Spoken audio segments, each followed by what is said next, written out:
This is the blackest Star Wars show in the galaxy, where we highlight the black voices of Star Wars, because even in the light, there is darkness. I'm Rome, and here with KJ, and we have to review with y'all Season 2, Episode 8 of Star Wars Visions, The Pit. KJ, yo, do you have any background information about The Pit? So, The Pit, alright, is the episode name. It's pretty much a fearless young prisoner forced to dig for Kyber by the Empire, plans a risky escape for he and his people. So, with this one, this is directed and written by Leandre Thomas. Shout out Leandre Thomas. I don't know you, but hey man, it'd be great to know y'all, and you know what I'm saying, and get a chance to get you on the show one day. And then of course we had David Diggs as Crux, Anita Rose as Eureka, and then Jordan Corrett as Livy, Cedric Yarborough as the old prisoner, or you know, the OG of the prison. OG. So yeah, man, pretty much this episode, you know, starts off with the Empire again. You know, these are all Imperial focused episodes. You know, pretty much searching for kyber crystals. You know, because you got the what's that thing? Detector that you have on the beach or whatever. I forgot. A metal detector. Yeah, metal detector. Sorry, I'm blanking out. Yeah, it's pretty much like a kyber crystal detector instead of metal. So, you know, they had the commander leading the troops and the prisoners out in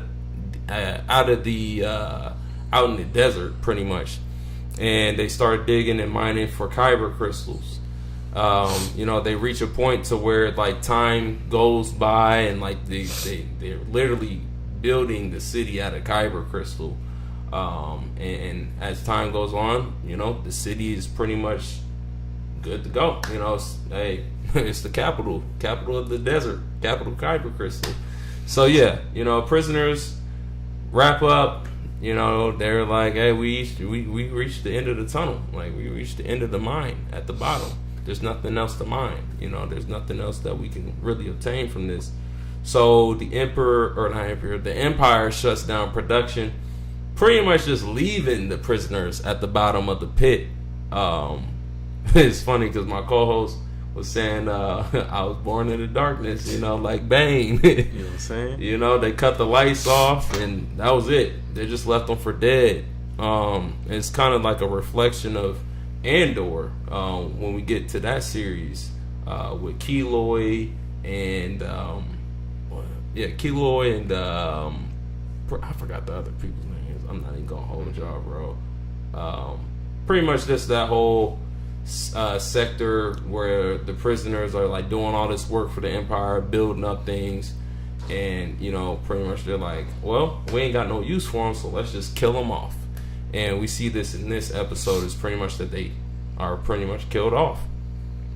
So Crux has this idea of rock climbing to the top and getting to the city and asking their people for help.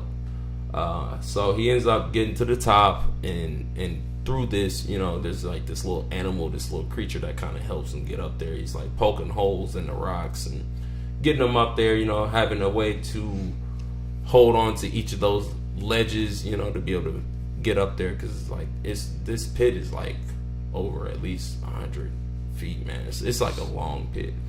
He ends up getting to the people. You know, of course, society.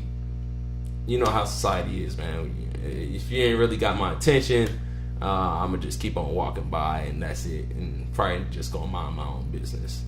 So he ends up, you know, getting to the highest point and pretty much just preaching to the people like, hey man, we built this city, you know, we made this city what it is today. The Empire's lying to you. The Empire deceives. You know, when you look at the Empire, he's very deceptive, very manipulative. So you know that trickles down to the troops as well. He tells them about that, and people are just like, "Man, is that really true?" And of course, you know, the troopers want to shut them up. You know, it's like, "Hey, you know, shut up, you know, that ain't no truth." So that happens, and then what they do is they sacrifice this dude. The stormtroopers ended up grabbing him and tossing him in the pit, bruh. So he ended up dying. And a phrase that he said, like, even in the dark there's light, somewhere along that lines, to Eureka, I believe. And just saying, like, you know, find the light. Find the light. And they end up chanting, you know, find the light, from all the prisoners to where it reached the townspeople, and they ended up coming out to the hole or the mine, and you know, stormtroopers tried to stop them. They ended up, you know, pushing through the stormtroopers, and pretty much they ended up helping the prisoners get out of the mine, and that pretty much wraps up things. And you know, of course, we find Eureka having that kyber crystal and bleeding or not. Well, I guess if you're a Sith, you bleed the crystal. But I guess, you know, I guess technically you bleed the crystal too as a Jedi, purify it, whatever. So she ended up doing that, and we see that she's force sensitive. And not only that, this whole time, this guy was like spray painting on the side. You see him spray painting on the side throughout the episode, and we find what he graffitied on the rock, and it was pretty much Eureka with the kyber crystal. And this whole time he knew that she was force sensitive. So that's how the episode kind of wrapped up. What are your thoughts about the episode, sir? I got a lot of mixed. I'll start with the lows and then we'll jump to the highs. Mm-hmm. The lows is like, some things a little confusing to me. Like one, this is like advanced Star Wars future. Why they have pickaxes? Why they making him use pickaxes to? I don't know. To me, that's kind of like, why? You know? Yeah. There's got to be some better technology to mine this stuff. Probably. That's just my thought. You know. And then I think this the Black Jedi, right? Mm-hmm. So this trope about specifically the first black characters in this series are now like slaving. I'm kind of like, that's tough. Like the first black characters in this series are depicted. First black protagonists in this series are depicted as basically slaves. Because I know what you guys are going to say. Like, we did see other races as prisoners there. I get it. I know what y'all going to say on that. But yeah, I see what you're saying. Yeah, it was centered on this black family, right? Mm-hmm. Crux and his sister. Those are the main characters. And so it's like, why? Out of all the other episodes, this one, they're depicted as slaves, you know? Like just these kind of menial workers, and it's following their story. So I think, to me, it's just like following this common trope or archetype when you first introduce black characters. It's like, man, like, and I was saying, this series is great to have representation, but it's like, yo, it's just an archetype. You know what I'm saying? So I definitely wish that would have been different. I feel like that's kind of disappointing, to be honest with you. And then, I say those are just my main beasts with it off rip. It's like, I feel like scratch that story. Probably scratch that storyline. I'll probably say scratch that storyline for the introduction of the first black characters in the season. You feel me? I see what you're saying. Because why plays black people as like these slave, like labor workers out of all the other stories you could have told, right? That story has been told about black people for so long, for so many times, that it's just kind of like, why? You know what I mean? Why? You feel me? I feel like it's repetitive. Yeah, it's kind of this hidden, right? This hidden image or archetype of black people being presented and regurgitated. Whether someone's doing that intentionally or not is just one of the things. Just like, man, like, why put us in that story? You right. feel me? Out of all the stories you could have told. But yeah, it's crazy because it's like, man, like intentional or not, like that means like, man, it's in the subconscious. It's like, exactly. Yeah, that's crazy. Like you subconsciously just thought, put these black characters in this. The one that's following, the one that's the protagonist of black. Like I know, it was some white people there as well, but the story was following this family, right? Protagonist. It had the elder prisoner. It had that one dude, the spray paint and the graffiti too. You feel me? Like in the cut. Yeah. You know, say it's just, which I'm not mad about that archetype per se, but it's just like the first one out of the whole series, and these mothers is slaves basically. I'm like, I was hoping for a Black Jedi. Yeah. You know what I mean? That would have been dope. Right. I don't want to hear no indentured servant. Bro. Yeah, nah, because they left them mugs. Yeah. After that, they left them. Yeah, you feel me? I want to hear that. And that whole, I don't know. It's like, we even Cruxy had to say, nah, we built this city basically. You know what I'm saying? So it's like, I get it. It's this narrative of like people underneath the oppressive regime of the empire, you know. But it's like, everybody else got to be like some type of Jedi, or you feel me? Which she got to be like. We saw she was force sensitive at the end, right? Right. But it's like at the end, at the end, you feel me? Everybody else was like in the cut, just kind of like, even in the episode we're gonna review in a second, right? She wasn't like a slave mining those crystals. Like their people were purifying the crystals and this upcoming. So to me, it's just kind of like, to me that was very problematic. I use that word. There we go. Okay. Any I'll say what you say, similar things. Yeah, probably along the lines of that too, man. The story. I'll say there could have been something written, something else. I would say probably that could have driven the story a bit better. I will say, I don't know. I wish I would have had a little bit more dialogue from the stormtroopers too as well. I just felt like, there's, sure they were the opposing characters, but like I wish they would have had a little bit more dialogue, or like some say so. Like even in the scene, like a scene where they found one kyber crystal, you see like a gleamer, or like a glimpse in his eye of like being infatuated with that crystal. And it's kind of like, all right, that's cool. Like, why is he infatuated with that crystal? So, I don't know. Maybe they could have did, a little bit of story on that trooper or that commander. I mean, that probably would have been pretty cool too. Yeah. Or maybe like a single townsman or townsperson, storyline on them, reflecting like, hey, like try to rally them up. I don't know, just some. There's I guess there's a lot of different ways or what I'm saying, perspectives that you could have attacked the story. So yeah, it wasn't too bad, but there could have been a little bit more, something different. I'd probably say. Yeah. But I mean, getting into the good, what do you think? Is there anything? Yeah, I mean, I say there's a lot of highs, right? Okay. So off the rip, and this is for the little clips, right? So Star Wars placing black characters as slaves was crazy in this episode of Star Wars Visions. Should not have happened at all. And if you wonder why it was black people specifically placed as slaves, you have to watch the full episode of Star Wars Visions to see, it was other people present, but black people were placed as slaves and then abandoned.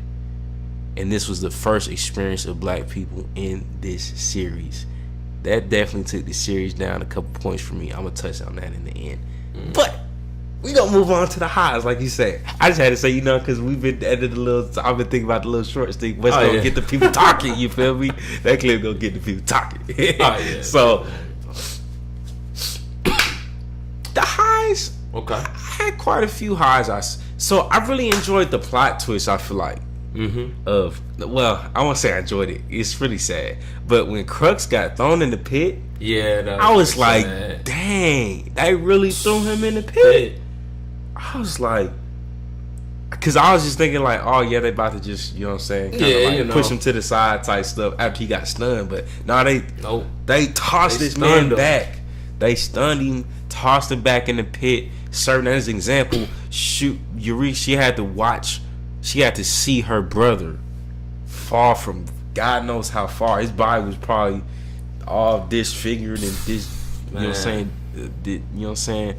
Types of jacked up. Yes, and then they threw the sheet over him. Like, just think about the trauma she had experienced from that moment, and then to still rise up and be like, people still have a light in them. Like, for her to still take that approach, right?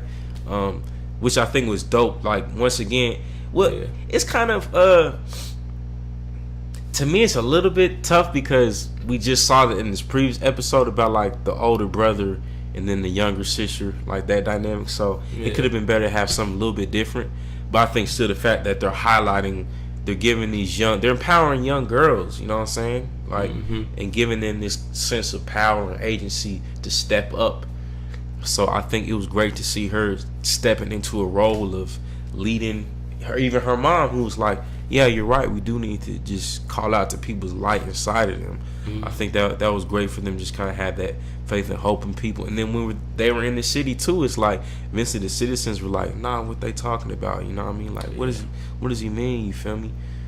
Just kind of this idea that people will listen a bit, and then just, I don't know, seeing them come to the rescue, that's dope to see, man. Like, that community, that sense of community, and that they did genuinely care. Like, excuse me, not everybody was just like kept going hurriedly about their business, you feel me? So I say, and then even the animation was like a dope little switch up too. I generally enjoy the animation type of style, you feel me? Okay. It's pretty dope. So those are I say the hot. And then I say the pacing was decent in this one for sure, because starting out it did keep kind of this air of mystery, but I feel like they did kind of keep things on beat to where I did feel like it was a sense of like things were moving, the story was progressing along at least. Dang, this is low-key low, but I wish I would have had more action. I'll be honest with you, I wish there was some action in this one. That felt like very lackluster, but overall, like, very, very well executed, I feel like, in terms of their pacing of it too. I feel that. Yeah, I would have to agree on that. Kind of just piggyback. You know, the illustration, the animation, I thought was pretty cool. You know, I thought it looked clean. You know, looked crispy. You know, plenty of color in there. You know, I thought the city structure looked pretty cool. You know, having the city of Kyber Crystal. Yeah. So I thought that was really cool that they utilized that concept. So yeah, I think that was awesome. That, and then music was cool. You know, wasn't out of this world, but I thought it fit. You know, pretty much the, I guess, overall feel of what the characters were feeling. Yeah. As also the audience. I would say on that. Yeah, and then, you know, just having that gut-wrenching feeling of, it was sad to see, of course, but gut-wrenching feeling to divert and change the pacing of the storyline of Crux dying. Sometimes, you know, some characters gotta go. Yeah. Seeing that, you know, it did, you know, drive the story forward. You know, because he was kind of like their lifeline out of that community. Yeah. And to see him go, you know, it's like, okay, now what are you guys gonna do? Are you guys gonna keep the beat alive, or are you guys gonna just fall apart like a cookie? And you know, they kept it alive thanks to his sister. Yeah. So that was pretty cool to see.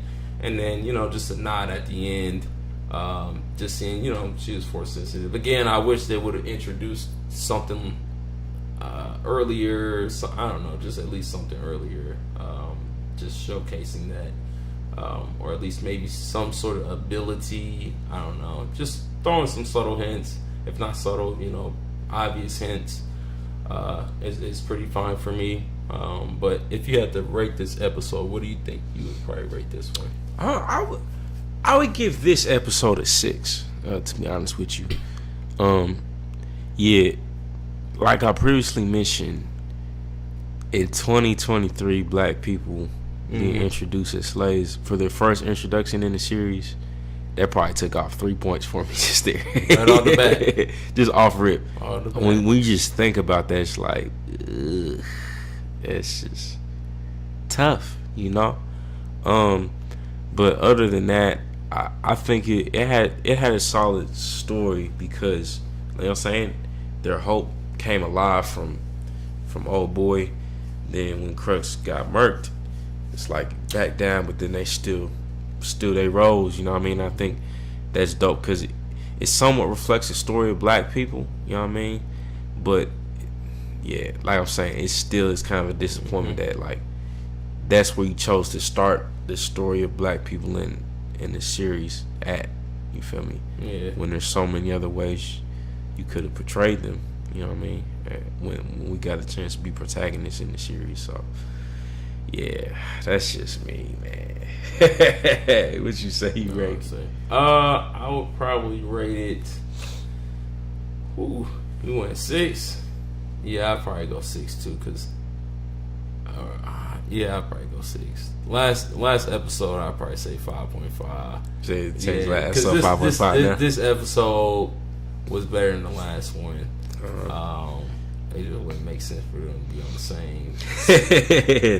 Yeah, I gotta change it. Sorry, guys. Y'all get a 5.5. Yeah. So 5.5 on that one.